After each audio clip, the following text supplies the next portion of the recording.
আমার এই সময়ের কথাগুলো শোনার পরে যারা তাদের পিছনের জীবনের হিসাব কষেছেন, যদি কেউ পিছলি জীবনের দিন আর রাতের হিসাব কইসা থাকেন তাহলে সে খুশনসিব বান্দা। আপনি যদি এই হিসাব করে থাকেন যে হায় রে 40 বছর ইমামে আজম এশার ওযু দিয়া ফজর পড়ল, ইবনুল মুবারক রাত জেগে এশার থেকে ফজরের আজান পর্যন্ত নফল পড়ল, হযরত ওসমান 2 রাকাত নামাজে কোরআন খতম করল, সাহাবায়ে কেরাম সারা বছর নফল রোজা রাখলো, আমার 35 বছর 40 বছর বয়স হয়ে গেছে, এখনো কোনোদিন তাহাজ্জুদ পড়ি নাই, এখনো নামাজ পড়ে নাই, এখনো 5 ওয়াক্ত নামাজের পাবন্দি হয় নাই। অথচ আগের যুগের মানুষ 40 বছর আজানের আগে মসজিদে ঢুকেছে, 40 বছর 70 বছরের ভেতরে গুনাহ করে নাই।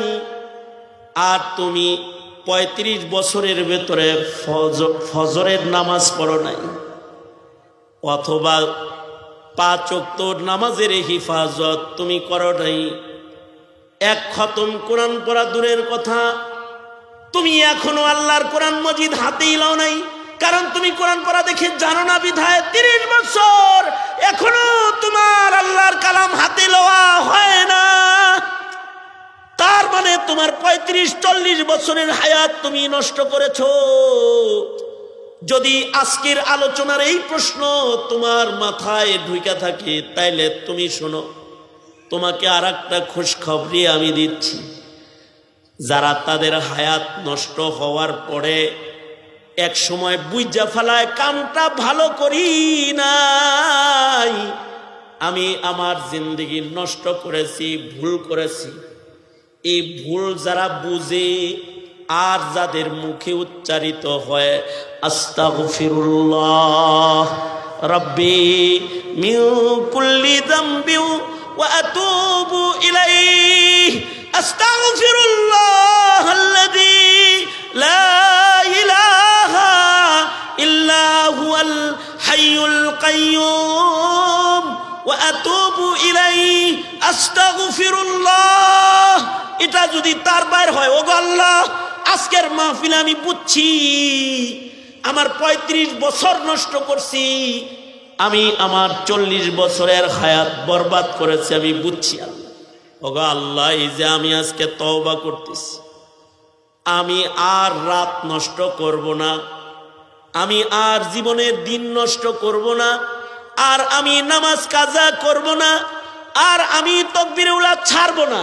এই বুঝ যদি কারোর ভিতরে আইসা যায় তাহলে তোমার জন্য খুশ খবর, এতদিন ছিলা তুমি শয়তানের পছন্দের, বুঝ আসার সাথে সাথে এখন তুমি হবা আল্লাহর পছন্দের।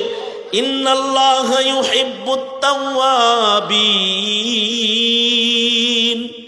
ইন্নাল্লাহা ইউহিব্বুত তাওয়াবিন ওয়া ইউহিব্বুল মুতাতাহহিরিন।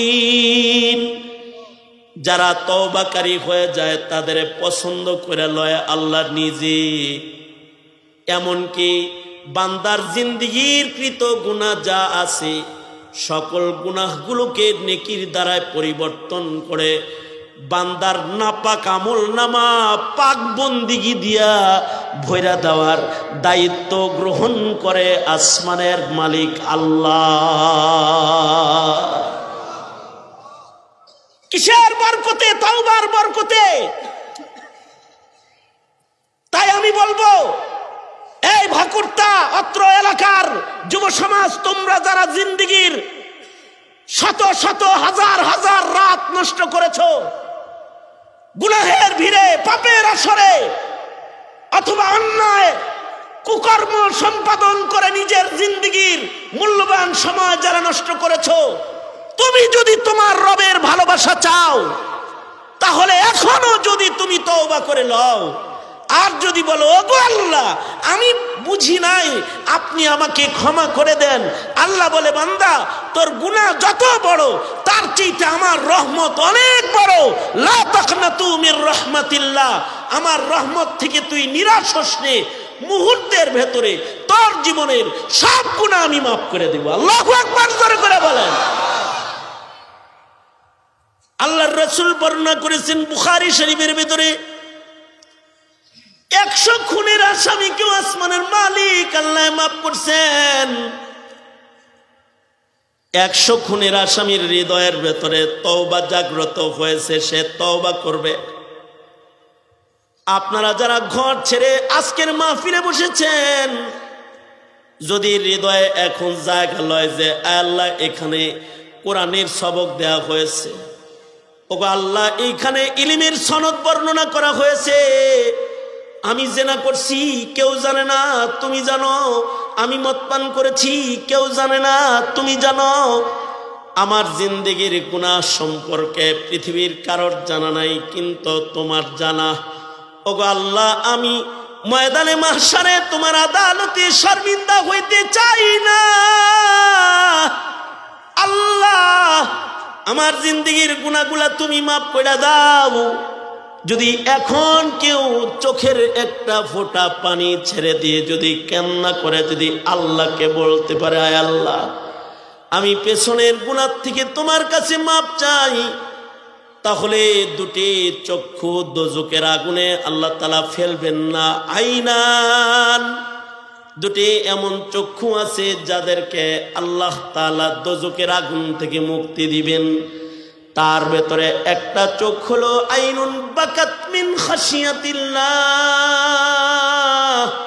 আল্লাহর ভয়ে যাদের চোখ রোদন করে, চোখের পানি ফেলে, আসমানের মালিক আল্লাহ তাআলা ওই চোখগুলার জন্য দোজখের আগুনকে হারাম বানায়া দেয়।